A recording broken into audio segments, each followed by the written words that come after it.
to the longest running show in the world about the information economy. It's called Inside Analysis. Yours truly, Eric Kavanagh, is here with a couple rock star guests, folks. Someone I've wanted to get on the show for some time.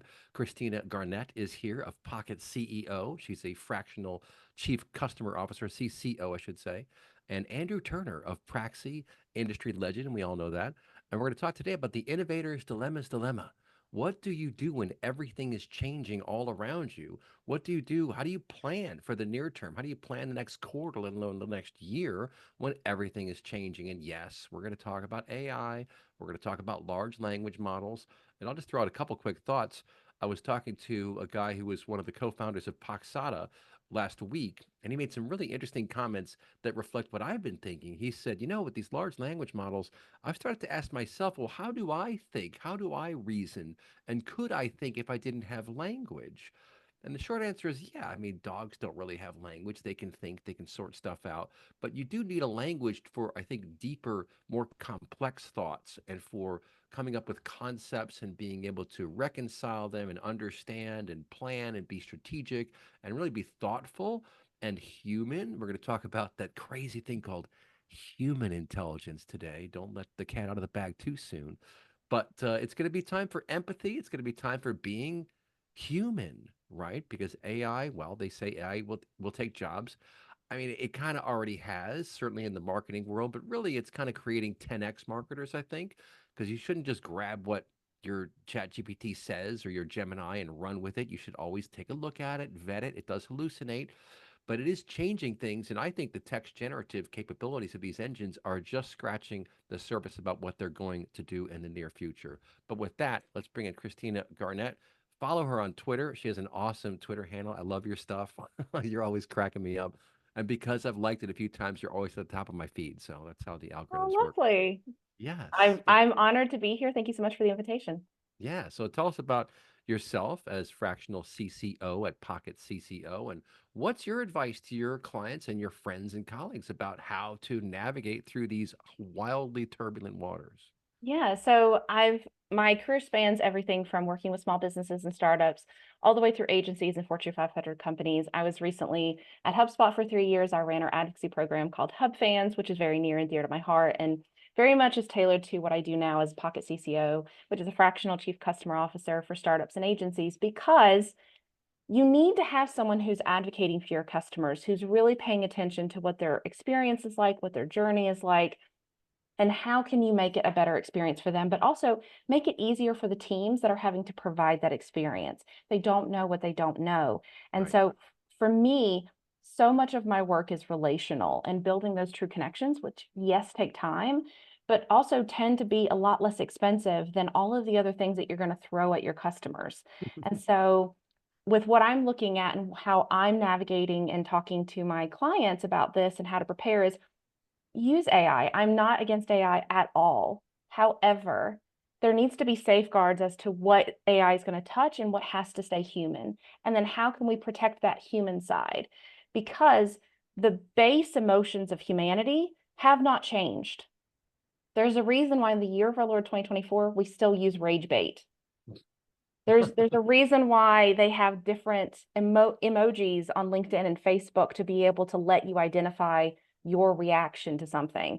And then the Mhm. algorithm pitches how those things are reached based off of how you chose. And so when we're thinking about it, a heart is going to cost more than a like. Rage is going to carry more reach than a like, because the deeper the emotion, the more behavior it's going to trigger. And so when you're thinking about how to adapt in an AI world, being human and being very thoughtful about the emotions that you want to create and foster is going to help you create and drive the behaviors that you want to see.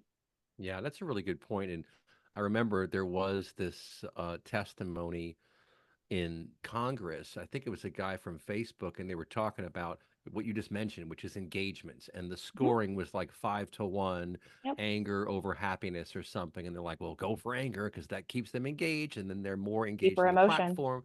They Yeah. spend more time in the platform. They interact more. We can capture more data. We've got their time. They're seeing more ads, all that stuff. And it's pretty dark. It was like, wow. He just came out and said it. Do you remember that? You know what I'm talking about? Yeah, but that's what firebrands do. If you look at any firebrand, whether it be political or otherwise, what they are absolutely doing is they're going into the psychological intelligence and really trying to tap into What are the behaviors that I want? And is it worth what I want if it's attention? So if the only thing they want is attention and they don't care by what means that takes or what the ramifications are of that, as long as they get the attention they want, then they're going to stoke negative attention because you are more likely to be triggered into behavior based on negative emotion than positive. Think about it this way. Let's say that you would go to a restaurant and they absolutely mess up everything. Everything's bad. The service is rude. Everything's horrible. Let's say you go to another restaurant and it's good. It's great. They're kind. They're nice. The food is exactly what you ordered. Which experience are you more likely to leave a review for? Well, the angry one, right? The angry one. Negative emotion predisposes and triggers you to do more behavior and louder behavior than you would for a positive experience. And so and I'm not saying do this, but I'm saying that you need to be very thoughtful about how you're engaging on social, especially during an election year. You're going to see this engagement bait and this rage bait more and more absolutely everywhere because it creates the reach they want, because they know if they can make you angry, they can make you push it and give them the attention. And then you're quote tweeting it. You think you're ratioing it, but they don't care that they're getting ratioed. They just want the Hmm. eyeballs. Hmm. Yeah, and I guess this does speak to the importance of empathy in a Mhm. digital world. And if you look at these large language models, they clearly have the attention of just about everybody in business. I Mhm. mean, I don't know many people who aren't aware of what's happening. Now, a lot of people don't understand how they work, which is understandable because they're very complex. But really, they're just predictive engines. And the most important thing to take away is that they are really consensus engines Mhm. because what they're doing is they're taking text, they're converting it to vectors, and then you've got a sort of a vector environment where dogs are all similar. It's just a point and array. If it's this kind of dog, that kind of dog, cats are over here. I mean, there's a whole map basically to how this stuff works. So when you prompt it, what it's doing is it's going to its Mhm. repository, it's training, and it's giving you an answer based upon the words in the prompt. And it's Yeah. just predicting text. But the point is, it is a consensus engine because it's averaging things out. And that's why when you get out to the fringe, it hallucinates because it doesn't have enough material to find the actual average. So here, I mean, here's one of my concerns, Christine. I'll throw this over to you, and then we'll bring Andrew in. I'm a little worried about how this is going to shape future discourse because if you look at like LinkedIn, when you are now responding to something, it gives you these three answers like, okay, sounds good. I don't understand. And you like pick one of those three because you just want to get through things quickly. And Yeah. slowly but surely, we're going to be kind of shepherding towards this simplistic form of communication, which kind of dulls creativity, Oh which is yeah. like the whole point, right? What do you think about that? I think that's absolutely what we're seeing. And I think this is also an opportunity for the creatives to shine. Because as AI stands as it is, if it is learning from other things, it by definition cannot create anything new. Right, So AI is lacking the stroke of genius. right. So if you are an innovator, if you're an out of the box thinker, if you are someone who has really brilliant creative ideas, this is your opportunity to be able to David and Goliath and win, because it literally at this moment in time cannot create something that is purely original, because by definition it's learning from everything from the past. So if Right. you have an idea that's wholly original, it theoretically could not get there. Yeah. And so I think that's an opportunity. I think also what you're saying too, and I'm seeing this on LinkedIn as well, is if we're taking all of this past knowledge and we're just basically blending it in new ways or in different ways each time, what we're doing is we're taking technology and innovation and we're turning it into mediocrity. Hmm. Yeah. Well, that's about right. Instead of it lifting everyone up, what it's doing is it's creating this demarcation where you have the people who are jumping into it, seeing it as a way to level themselves up. But what it's doing is it's just making them turn into beige versus the creatives. I think you're going to see more and more creatives really bucking it even harder. And so what you're having is their stroke of genius is what keeps them separate. The difference Hmm. is that there's not that many geniuses left. Like there's not a lot of Don Drapers walking around. And so Hmm. like how can we do this? And I think that if you look at it from an emotional lens, that's really important. Toys R Us just did an AI video that went like all over the place using Sora. And so it hits all the beats, but what it looked like to me, and I posted on Twitter and basically said, can AI create emotional resonance? Here's your answer. And if you watch the commercial, what I got was I can see the prompt in my head. I know the recipe that you're using to build this. I can see you thinking like, if I put this in here, this is going to create an emotional bond. There's like a little toy giraffe. There's this little boy who's like in this dreamscape, but it feels hollow to me Right. because I see the recipe, I see the prompt. I don't feel the connection to that child, either as my inner child or as my children. And because of that lack of emotional resonance, it falls. It just falls apart Interesting. for me. Interesting. Well, speaking of creative geniuses, let's bring in Andrew Turner of Praxi. And you've been around for some time, Andrew, and now I can position you as a creative genius. And Praxi, just for the benefit of our audience, is a very interesting company. They are trying to help you sort out your unstructured data to prepare it for AI. But with that being the context here, Andrew, I think that there is this concern I have, and Christina has reflected it, that we are creating this beige world now, which is just an averaged out version of everything everyone has said about everything. And you can kind of see this stuff when you look on LinkedIn and some other places. I've noticed that Gemini, which is the one I use, loves to do bullet points. It's all about the bullet points. You have to tell it not to do bullet points, but it is very good at explaining concepts that are well documented. So in that sense, I think it's a very powerful engine, like how computers work or how a transistor works or anything that's been widely published and thus trained on. It's going to do a good job of explaining how that works. But in terms of creative newness, that net new aspect of a genuine creative genius, it doesn't do that, right? What do you think, Andrew? Well, first I was going to say thank you for letting me come on the show, and nice to meet you, Christina. I agree with you on the Sora. I watched that this afternoon, actually. It's basically the little pen portrait story of Charles Lazarus, obviously the founder of Toys R Us. And it's kind of like you, as you said, it feels manufactured. It doesn't feel authentic, and I think that's the kind of the little miss. You know, it's a good attempt. It's, you know, and obviously it must have taken a while to create it, but you know, the thing is that back to Eric's question, I suppose, is, I mean, I'm concerned, to be honest with you. I mean, I've been in technology for quite a few decades, and you know, when I first got into technology, you know, it was like people were saying, "Why are you doing that?" It just seems a straight crazy kind of career path, and now it's like the sexy, cool thing to be in, depending on what type of person you are. I think that the kind of the mix between what you use technology as a tool. Technology is a tool. It's not the whole thing. I think the scary thing, though, is that the actual intelligence of some of these platforms, though, is getting to the point where it's going to bypass us, and it's the control, it's the governance around that, it's the whole piece around, you know, as the horse already left the stable. That's the concern I've got about it. In terms of, you know, that kind of creativity piece, I think, you know, developing software is a creative activity. I don't know if you agree with that, but that's my hypothesis. I agree with So, you know, I was a developer many years ago. It's you know, you've got to have that creativity to develop software, but I think it's it's how you use it for good. Yes. And I think, you know, my concern with some of the people in the industry is, you know, there's things about, you know, you want to do it for profit or not profit or whatever, but there just seems to be kind of like it's like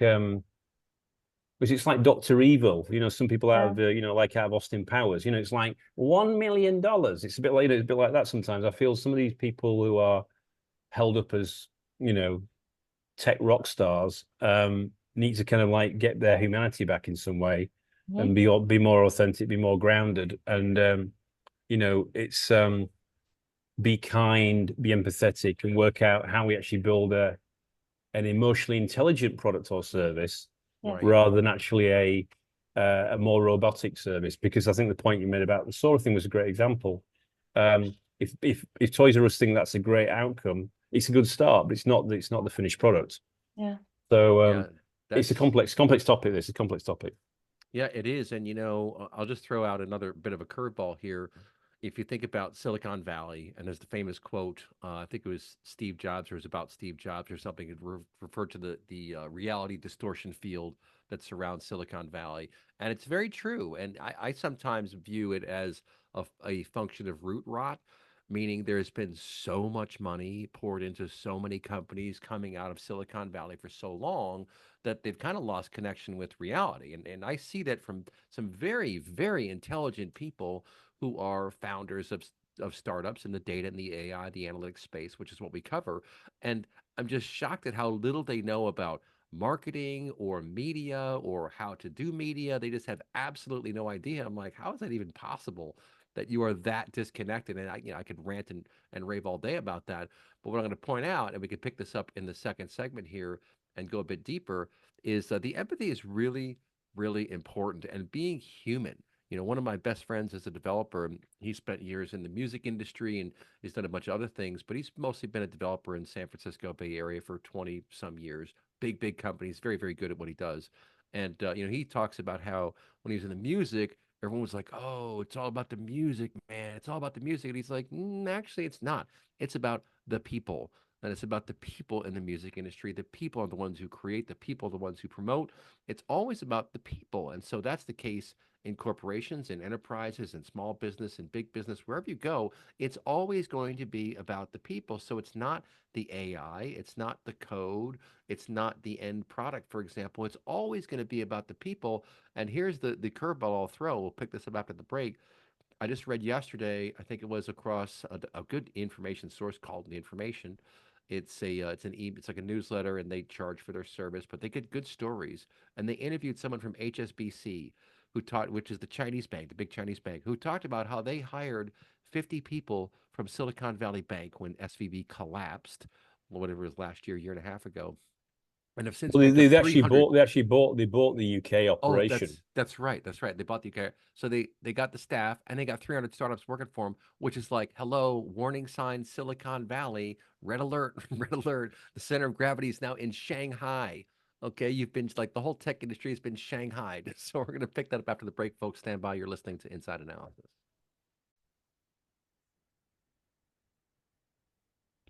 All right, folks, back here on Inside Analysis, talking to Christina Garnett of Pocket CCO and Andrew Turner of Praxi Data. We're talking all about the innovator's dilemma. Of course, the innovator's dilemma is, gosh, do we keep doing what we're already doing, or do we plan to pivot and come up with something new because the world is changing around us? How do we balance out those divergent needs? And we're clearly at that point right now.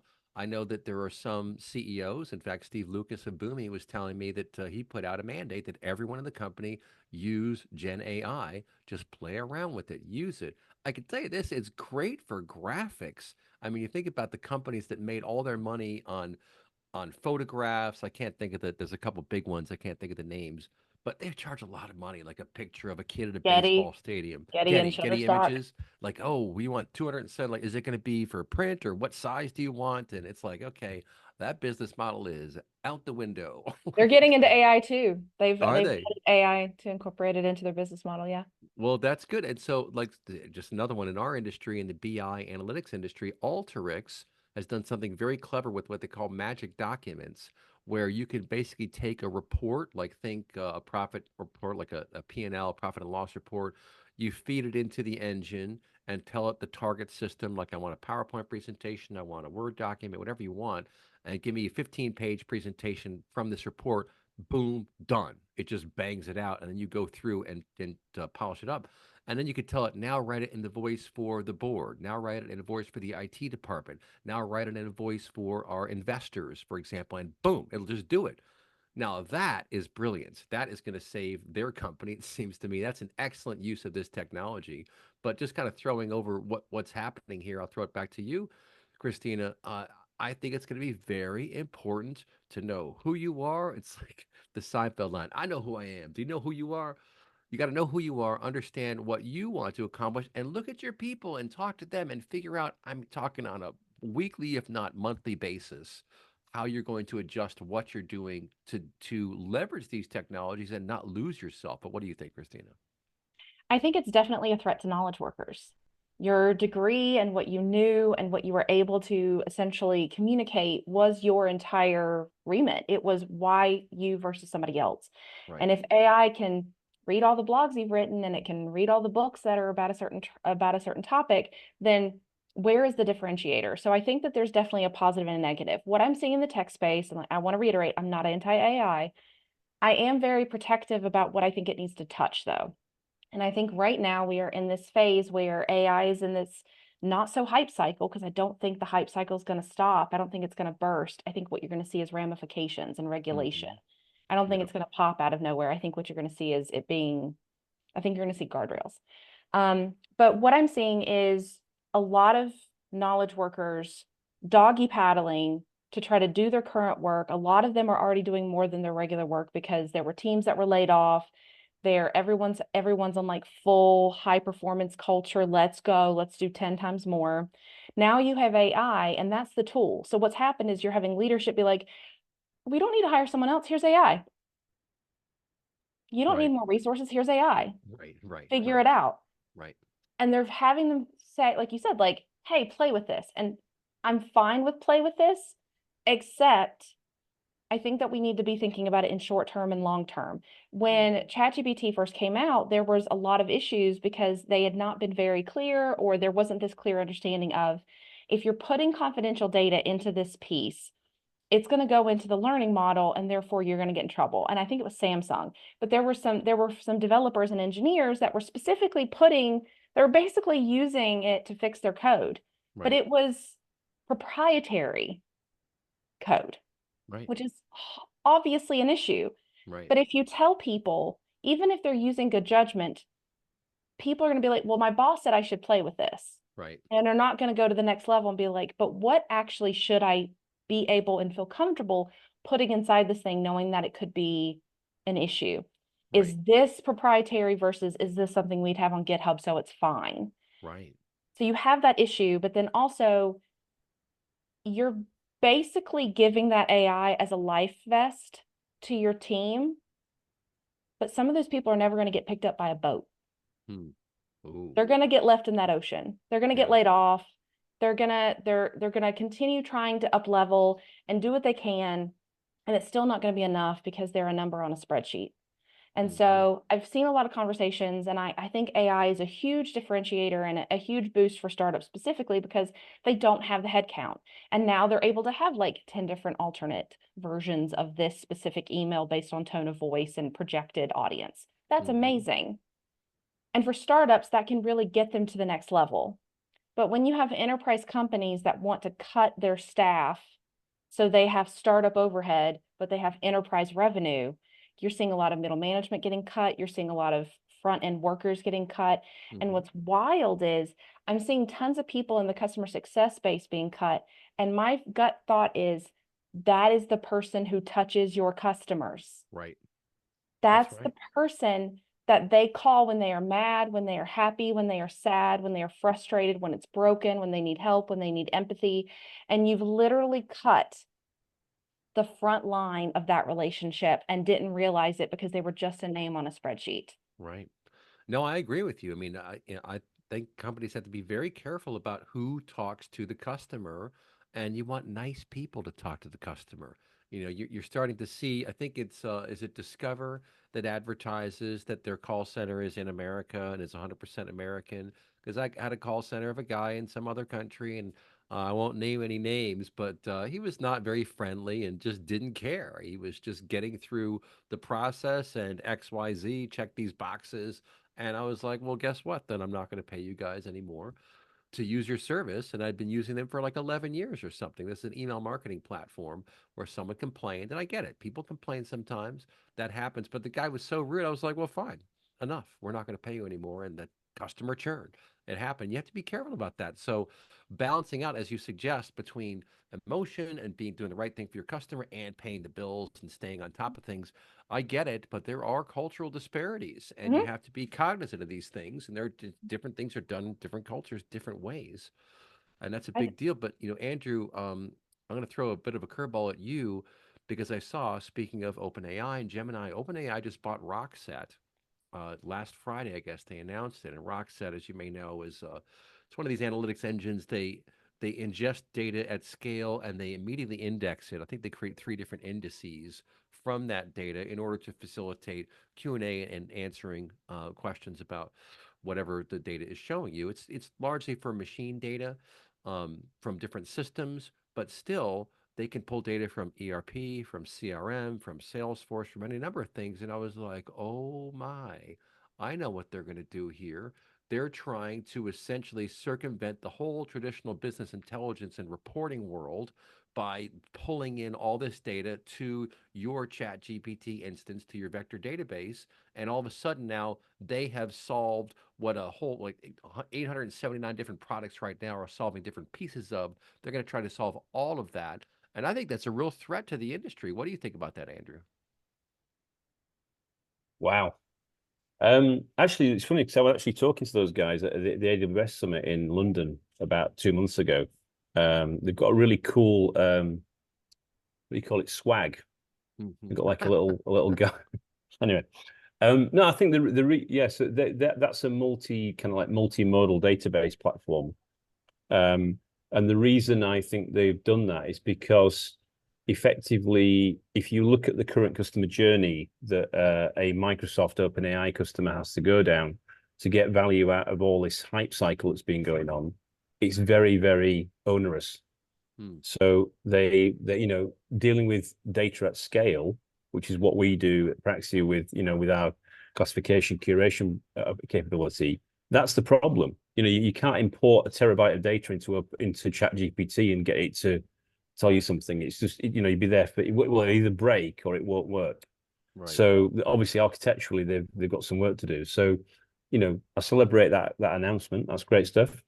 In terms of your other point about this whole piece around the hype cycle, last October when I was in Copenhagen, I was at the Trifork conference, GoTo conference. I spoke about beyond Gen AI. Because what is Gen AI? It's another agile. It's another 5G. It's another blockchain. It's another kind of cycle. It's an S curve, right? And what I did is I did a plot and I plotted it. We were right at the top of the hype cycle last October, and we're now probably in the trough of disillusionment, as they would call it, a certain analyst firm, because effectively what people were talking about at that conference and since then is, okay, I've seen all the buzz about it now. How are we actually going to create some business value for this? And that's been the education process that's been going on for the last 5 or 6 months, is actually prove it in a small use case or a kind of a controlled environment to deal with that piece, like the Samsung situation where you said, build your private LLM asset, as a data asset, control it and govern it properly. And then you can scale it. So I think that's what's happening in 2024 and what we're seeing when we're with the customers we're working with is they want to validate it before they bring it into the larger organization.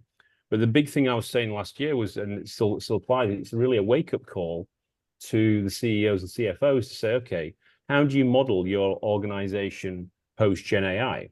Yeah, because there is an opportunity to reskill and restructure your organization, but make sure you validate the operating model before you just jump in and just think it's a slash and burn. So I think that's the thing, is you can get ahead of yourself. And these projects are pretty complex and you need some help to do that. This is where I think the CIO, CTO, Chief Data Officer, Chief Analytics Officer becomes at the top table, because they can actually help the main decision makers or the other decision makers at that board level to make the proper decision. In terms of the customer piece you said about Christina, I agree with it, because you don't want to risk the customer experience, because that's what's brand reinforcing. Yeah, right. You're risking your brand experience if you do some dumb stuff on the customer side. If you're in financial services, in telco, etc., you've got to look after customers. The classic old adage, it takes more to acquire new customers than to cross-sell and upsell to existing customers. So yeah, I think the key thing for me, I think it's a wake-up call. There's been a lot of people, playing lip service to things like agile over the last 25 years. Apply agile. This is a great opportunity to curate the things you want to do, get your data sorted out for AI, get your agile new operating model in place, pilot things, get the business case right, and then get after it.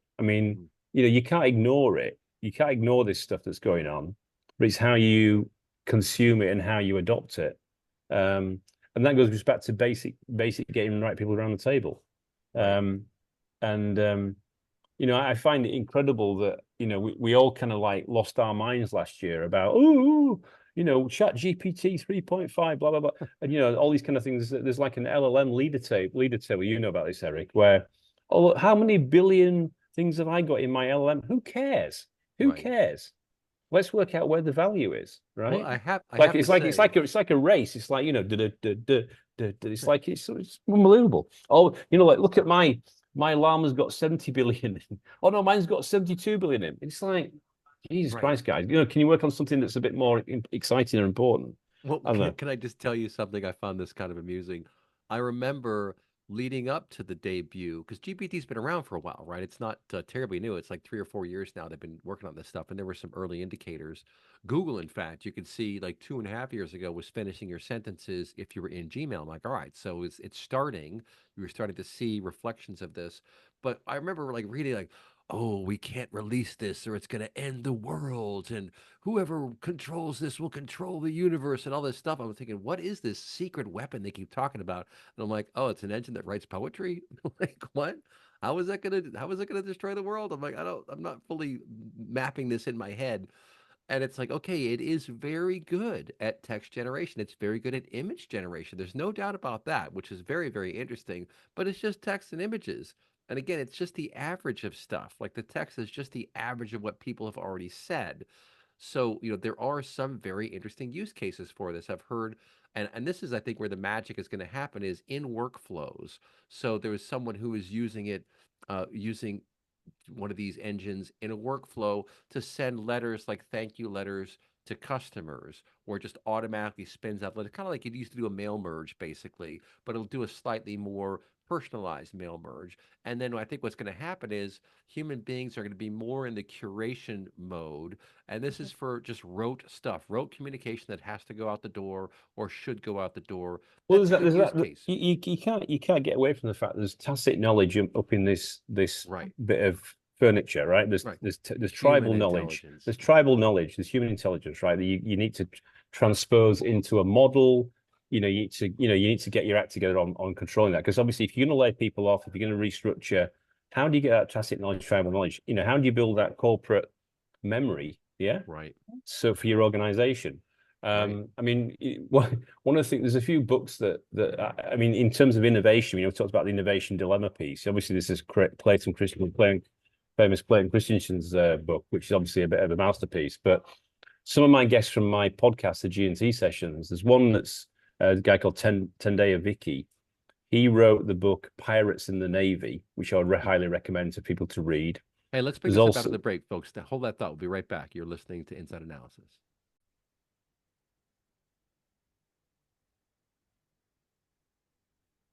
All right, folks, back here on Inside Analysis, segment 3. Andrew Turner, you're on a roll there. Go ahead.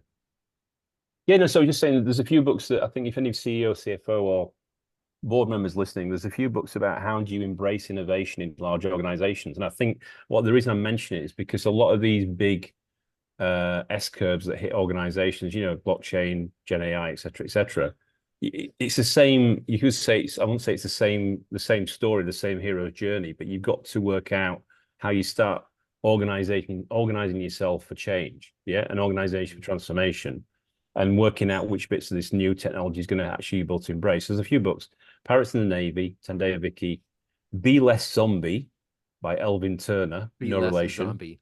Be Less Zombie is a very, very good one. And also probably the other one.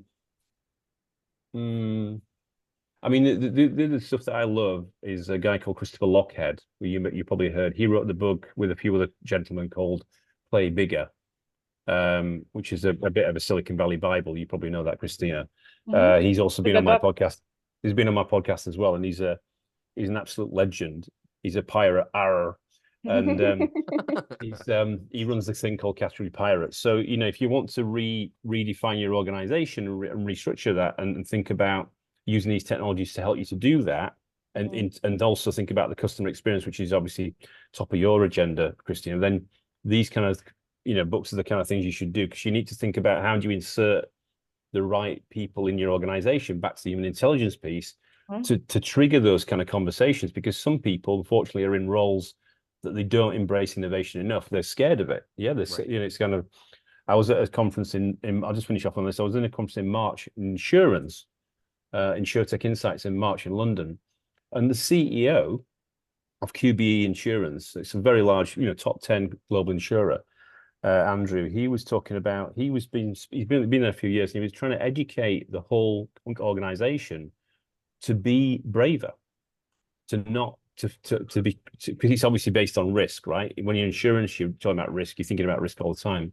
But be brave, try something out, because people weren't innovating, they weren't progressing the organization because they were scared if they failed, they were going to have to leave the organization. So he was trying to build this psychological safety inside an insurance company to embrace innovation and get something done to improve the customer experience and the customer journey. So I thought that was just very, very good of him to own up to it, because usually people don't do that in certain industries. They don't. It's like the unwritten rule: don't share your dirty laundry. But Right. I think it was very brave of him to do that. But more CEOs should do that. Yeah, I agree. And I'll throw it back over to Christina. I think that what you just said is frankly pretty profound, Andrew, that companies do need to be braver. You do need to just look this in the eye and figure out what is all this stuff? Where can it apply? How should we apply it? And I also think we're going to see more flattening of organizational hierarchies. When I Yes. look at the decisions that one person can make that have so much impact on everyone else, I kind of think that's going away.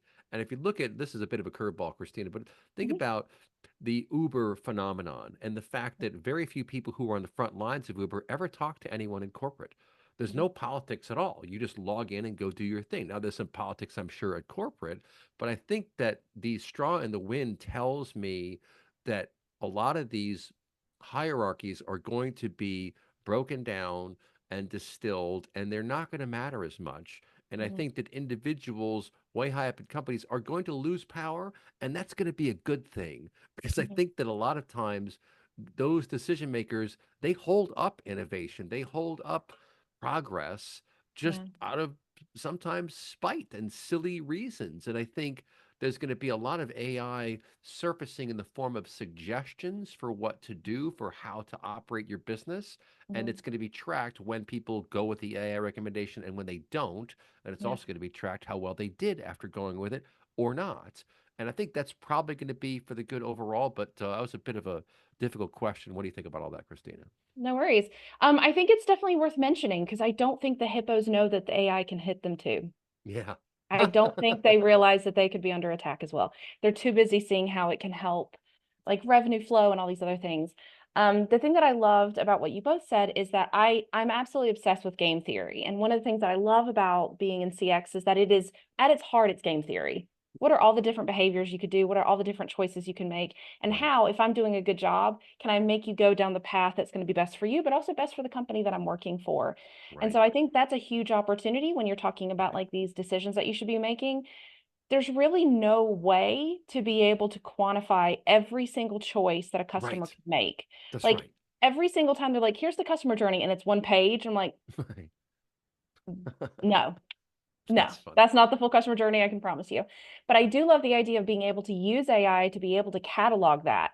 Um, and the way that I've tried to explain it to people who don't know what game theory is I'm a big Marvel fan. So I say, like, if you watched Doctor Strange and you saw him when he was trying to figure out what are all the different variations they could go through to defeat Thanos, and he threw up one finger, it's because he was doing game theory. He was looking at every single theoretical probability to figure out which path takes it so that Thanos is defeated.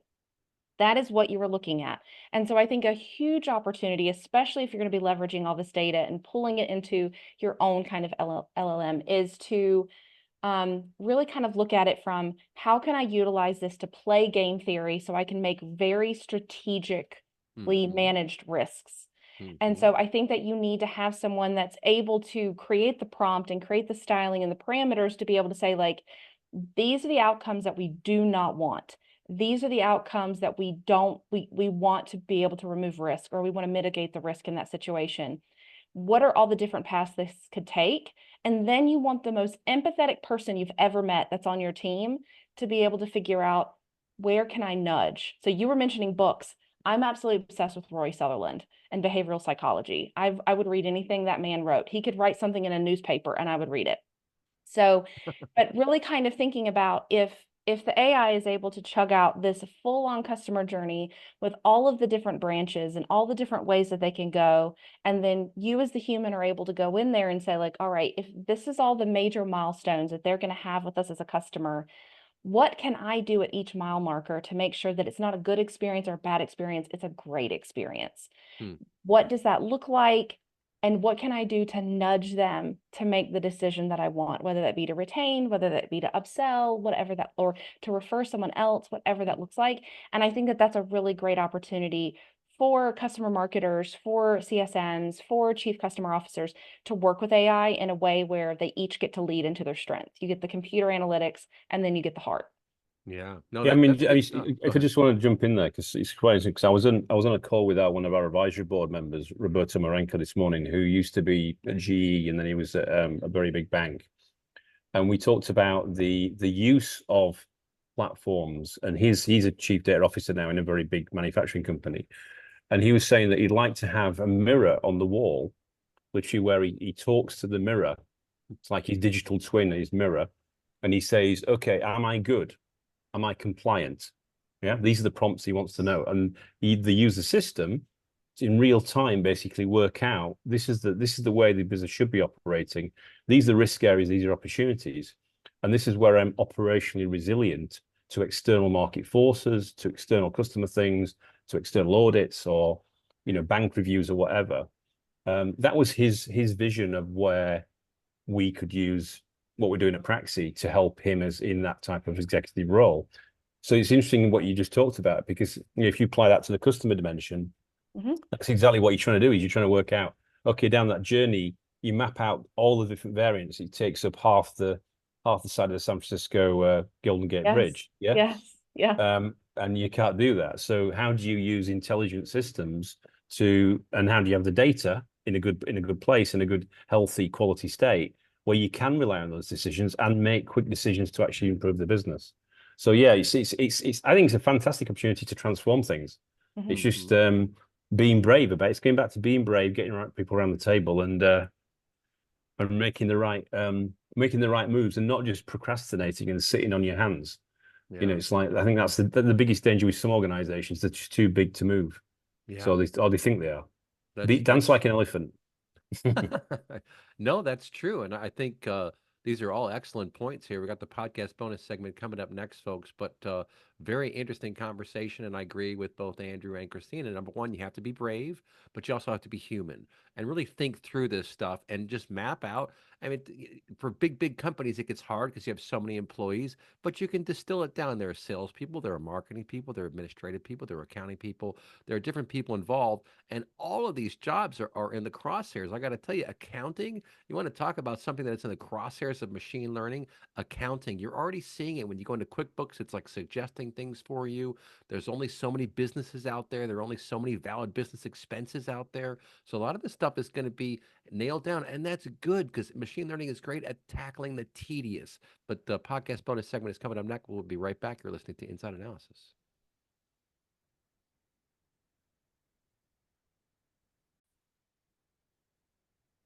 All right, folks, time for the podcast bonus segment here on Inside Analysis with the legendary Andrew Turner of Praxi, that's Praxi, and Christina Garnett of Twitter fame, best tweeter I know, tied for the best, for sure.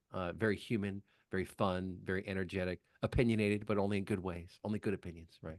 I did read, actually, I don't know if I told you this, Andrew, but I gave a presentation, I think I did tell you, the presentation in New York on the death of journalism. And I talked all about how most journalism today is just cherry picking an opinion. It's not actual information of what's happening. And in business world, I want to know what's happening. I want to know what's happening inside my company.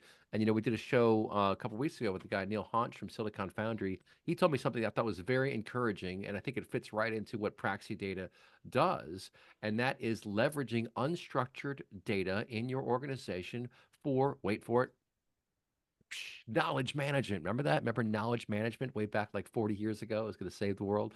It's like, well, now you're going to get there. But that's what Praxi does, right? Is we did a webinar with you, Divide and Classify. I've been amused by that headline ever since. and you basically help companies look at what they have, this 80% of their data that has been ignored for years, just flat out ignored. You're going to help them make sense of it to prepare it for AI. Is that right? Go ahead. Yeah. I mean, the only direction that data is going is like that. It's going up. Yeah. 175 zettabytes. I think the latest number is for next year by mid next year. So about 12 months from now. So, you can't do it. You can't do it manually. You've got to do it all in an automated way. So we built a platform, a capability to discover your data, whether that's data that you know about, but also discover what we call this concept called dark data that you don't know that's sitting in various different locations around your organization. And then you've probably got 5 copies of it in different places. So what's your master record for that? And then where's your risk? Where's your opportunity that you can get out of that data? But also connecting your structured data, semi-structured and unstructured data in one place. And, back to the knowledge management point, that when we were at a show recently, back in insurance, because we're focused on insurance and fintechs and banks, which is where there's a lot of data, obviously. The piece around dealing with call centers, first call resolution, there's all these different insurance policies that people are running. There's things called overriders where people are getting multiple variants of insurance policies, which is the master definition that call center agent can use to actually make a decision, support the customer experience. It's an absolute it's a challenge, right? How do you get consistent definitions and consistent governance of data in these different insurance companies? Because a lot of these organizations have been around for 100, 150 years, and they have not always embraced innovation. But there's now a lot of new entrants into the insurance space, a lot of new startups, a bit like we talked about a bit earlier. Right. And they're realizing they have to innovate and they have to embrace that kind of stuff. So we're helping them on that, getting their act together, getting their AI in a place where they can use AI, because it's back to the old adage: you put the not good data into your AI models, you're not going to get the output that you need. That's so right. that's the essence of what we're doing. It's not a sexy topic, but it's an essential topic. No, I think it's extremely important. It's data prep. It's data prep for unstructured data, right? We all know data prep for structured data. This is data prep for unstructured data. Well, it's for all your data. It's for all your data. Right. For all your data. Right. All your data. Yeah, Christina, I'll throw this one over to you, and I bet you'll like this. I've thought about this. I'm like you. I sit around and think about this stuff. Us versus them, right? You get us versus them in organizations dealing with the customers, right? Sometimes the staff is like, oh, those stupid customers, they annoy me. They're so obnoxious. They always want too much, et cetera. That's an us versus them mentality. You get us versus them inside the company, sales versus marketing. Marketing says sales do more with your leads we gave you. Sales says we need more good leads. It's your fault. No, it's your fault. That's all us versus them thinking. And I've thought to myself over the years, there's no them. As soon as you start thinking us versus them, you've gone down a wrong path and need to pull yourself back and realize it's always going to be us in any transaction, whether it's me and a customer, me and a partner, me and a colleague. It should always be an us. There's no them. What do you think about that? And again, what's your advice to clients about how to move forward? Completely agree. When I was in corporate, my whole strategy, whether I was working at an agency or I was working at a Fortune 500, my whole perspective was based on the umbrella of the brand has to win. It's not about the individual. And if you come from a place of the brand has to win, you're going to be more collaborative. You're going to want to do whatever it takes for you to see the success you need. And one of those success markers is the customers loving you and the customers wanting to be sticky. And so if you come from that perspective, it removes a lot of the ego from it. And that gives you that North Star so that you can work towards that. And then you're gonna do all the other moving pieces that are gonna make that a better experience and a better relationship. And you're not gonna have that us versus them mentality. That's great. That's brilliant. I'm going to remember that. It's very clever. Well, real quick, it's like declarative programming. Andrew, I'll throw it over to you. You declare what you want the system to do, and then it figures out the how. And what Christina is saying is here is the declarative. The number one declaration is for the brand, and the brand must win. And as long as you have that in your mind, then you're looking beyond, you're looking to the North Star, she suggests, and you're not worried about turf battles and all this other crap that we all know happens in organizations. Real quick, final thoughts from you, Andrew. Well, yeah, it removes what I would call the organizational dynamics and the ego.